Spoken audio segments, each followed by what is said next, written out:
Shalom, berkah dalam Gusti dumateng panjenengan sedaya.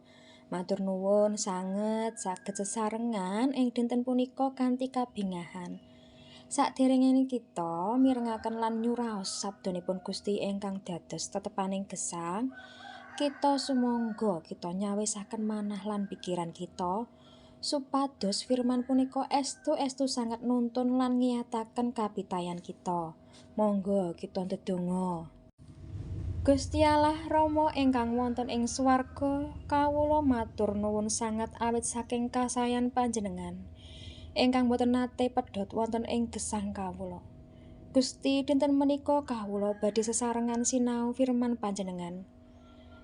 Lumantar renungan rohani, kawula nyuwun mugi Roh Suci nuntun manah lan pikiran kawula nalika ndadaraken sabda panjenengan. Mugi firman punika saged gampil dipun tampi lan dipun lampahi wonten ing gesang padintenan. Mugi Gusti ugi bilih berkah dhateng sedaya para sedherek ingkang mirengaken supados manah kawula sedaya saged kabukak lan nampi wiji firman panjenengan kanthi bungah. Kawula pasrahaken wekdal menika namung wonten ing dalem asma Gusti Yesus Kristus kawula ndedonga. Amin.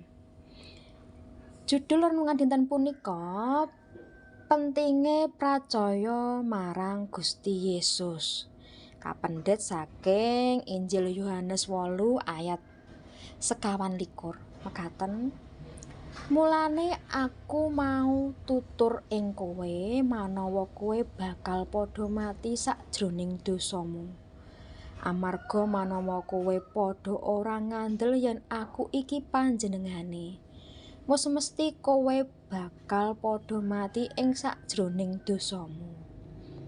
Saben manungsa nggawa beban dosa wiwit lair. Ing ayat iki Gusti Yesus paring penget sing cetha banget. Panjenengane ngandika bilih kita bakal mati ing sakjroning dosa.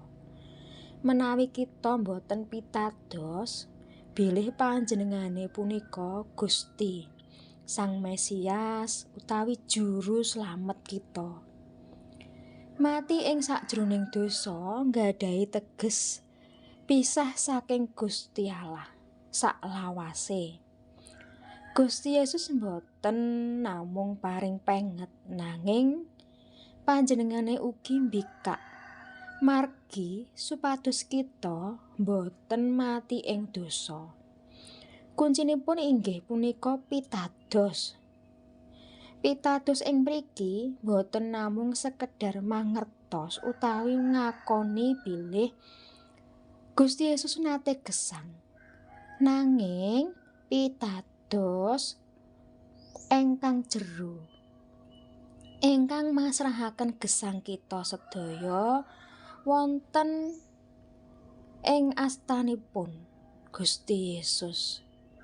Nalika kita pitados bilih Gusti Yesus punika Sang Mesias, Sang Juru Slamet, kita nampi pangapunten dosa lan gesang langgeng.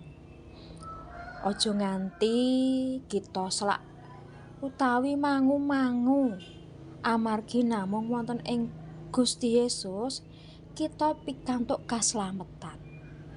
Monggo kita ndedonga.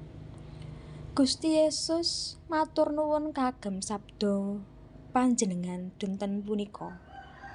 Matur nuwun amargi paduka sampun paring penget lan margi kagem kawilujungan kula. Paduka nyuwun pangapunten menawi kula asring mangu-mangu utawi boten pitados kanthi saestu. Tulungono kula supados tansah mantep pitados bilih paduka punika Gusti lan Juru Slamet kula ingkang sejati. Mugi Roh Suci tansah nuntun gesang kula supados kula salebeting paduka. Wonten ing asma dalam Gusti Yesus Kristus kawula nunjuk donga. Amin.